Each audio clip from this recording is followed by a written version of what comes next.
Graça e paz, povo de Deus, programa Semeando Vida, da Igreja Semeando Família. Bom estarmos juntos conversando acerca da palavra.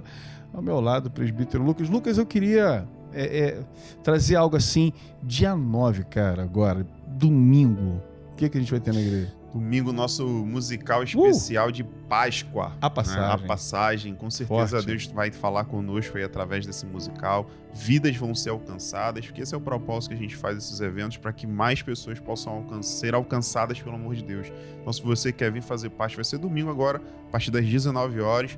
Mas eu queria te convidar a chegar pelo menos uma hora antes, que com certeza vai faltar lugar. Amém. Lucas, a gente vê...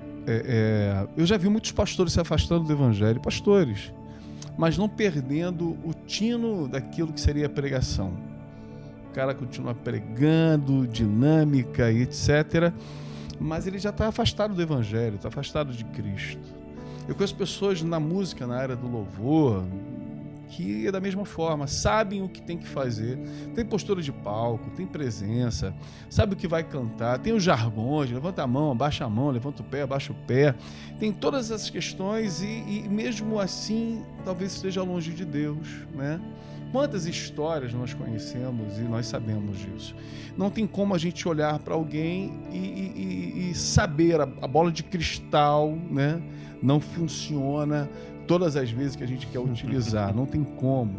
E a gente só vai saber se essa pessoa está longe ou não a partir do fruto. O fruto é que revela quem é e como está a árvore. E muitas pessoas fazem tantos estardalhaços naquilo que é o ministério, igreja.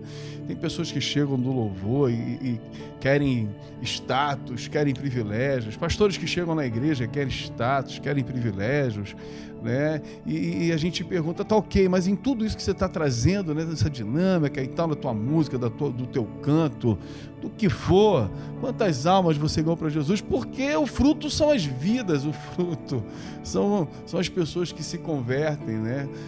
O inferno sendo saqueado. E no final não tem fruto nenhum. A pessoa caminha em cima daquilo que é a construção de alguém. E isso é bem complicado. Porque eu, quando comecei a fazer meu curso teológico, as primeiras situações de estudo, né, foram as cartas paulinas.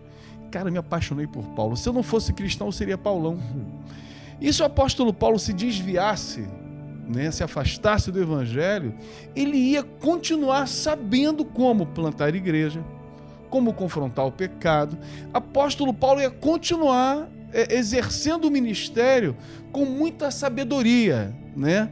Mas de alguma forma ele poderia estar longe, mas não ia perder, né? Olha o que diz Ezequiel 28, versículo 17. E isso é interessante porque serve para muitas pessoas. Elevou-se o teu coração por causa da tua formosura, corrompeste a tua sabedoria por causa do teu resplendor. Olha o que o texto está dizendo. Não está dizendo que Satanás aqui, que Lúcifer, ele perdeu a sabedoria. Ele não deixou de ter intelectualidade. Não, mas corrompeu. O apóstolo Paulo não perderia aquilo que seria sabedoria, mas poderia se corromper. Muitas pessoas não perdem aquilo que é o tino da presença de palco, da palavra, da música, da administração, mas podem se corromper. Isso é uma verdade. Quando a nossa intelectualidade, o que aconteceu com Lúcifer é uma verdade, está aqui, corrompeu a sabedoria. Conseguiu corromper a Eva, conseguiu corromper o Adão, e por aí nós vemos muitas pessoas que estão se corrompendo por questões de falta de hombridade, confronto e tantas outras questões de vida que muitos líderes estão deixando de fazer. Apóstolo, e na minha versão está escrito que você ficou orgulhoso por causa da sua beleza. E a beleza que pode ser traduzida em diversas outras coisas, né? Como o senhor falou, sua intelectualidade, a tua presença no palco, a tua eloquência na hora de pregar.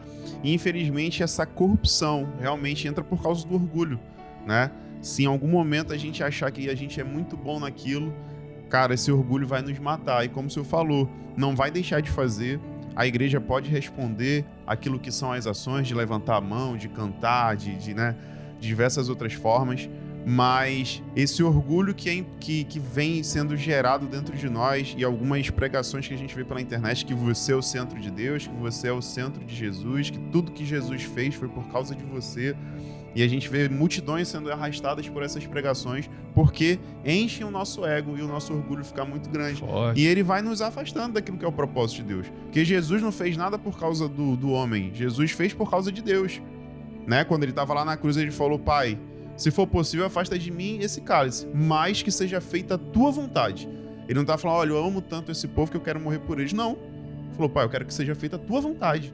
Então não tem a ver com porque a gente era bonitinho, né? Porque a gente cantava legal, porque a gente prega legal, porque a gente, quando prega, algumas pessoas se convertem. Se a gente pensar que isso vem de nós, cara, a gente está completamente afastado daquilo do que é o propósito de Deus. E talvez você ache que está assim, está tendo comunhão com Deus, porque vidas se alcançaram. Mas a Bíblia vai falar que naquele grande dia você vai chegar lá: Pai, vidas foram alcançadas, vidas foram curadas, cegos voltaram a enxergar através da minha vida. Mas eu não te conheço, porque a corrupção entrou no nosso coração, a corrupção entrou e nos afastou de Deus.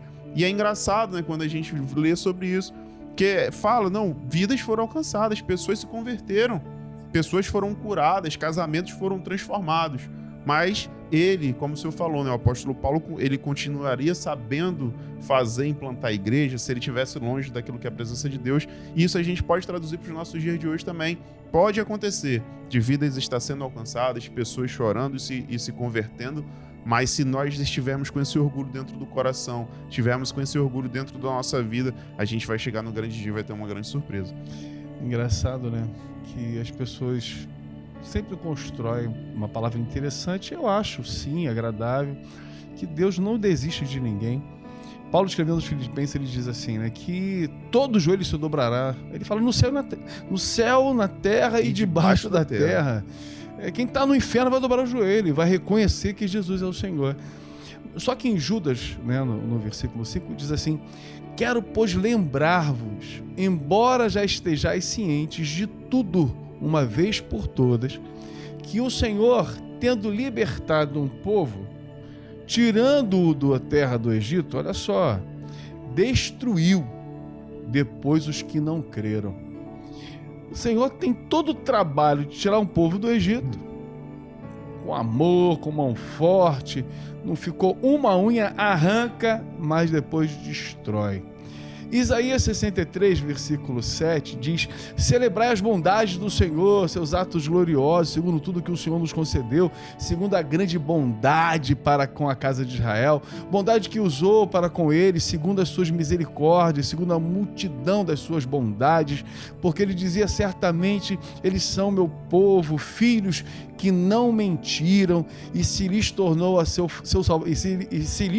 Salvador. Em toda angústia foi ele angustiado, e o anjo da sua presença os salvou. Pelo seu amor, pela sua compaixão os remiu, os tomou, os conduziu todos os dias da antiguidade. Versículo 10. Mas eles foram rebeldes, contristaram seu Espírito Santo, pelo que se lhes tornou em inimigo, e ele mesmo pelejou contra eles. Tem coisas na nossa vida que às vezes estão dando errado, cara, e a gente está dizendo que é o Satanás, mas às vezes é Deus, para nos mostrar o quanto nós estamos rebeldes, entristecendo o Espírito Santo.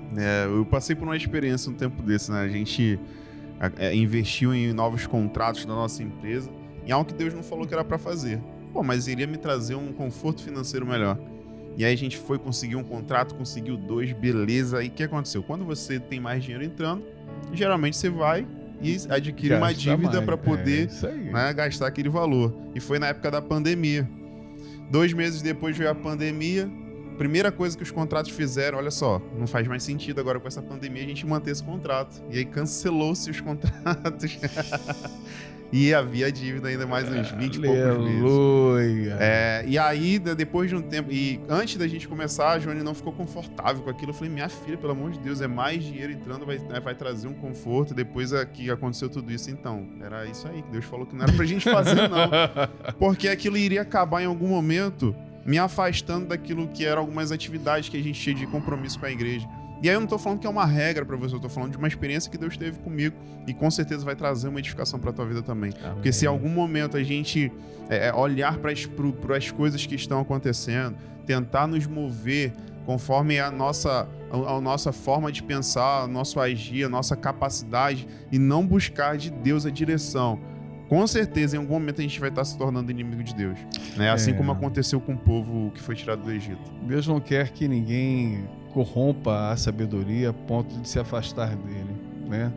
Corrompa aquilo que verdadeiramente... Quando Jesus ele ensina, né? Buscar primeiro o reino dos céus, que isso seja uma verdade dentro do nosso coração, que você não se corrompa por nada, seja por uma televisão, seja por uma brincadeira na internet, não se corrompa por dinheiro, pornografia, não se corrompa, que o Espírito Santo te permaneça firme naquilo que é o propósito do Evangelho, para não chegar no grande dia, não conheço você, ou agora em vida a gente se tornar inimigo de Deus, isso é sério.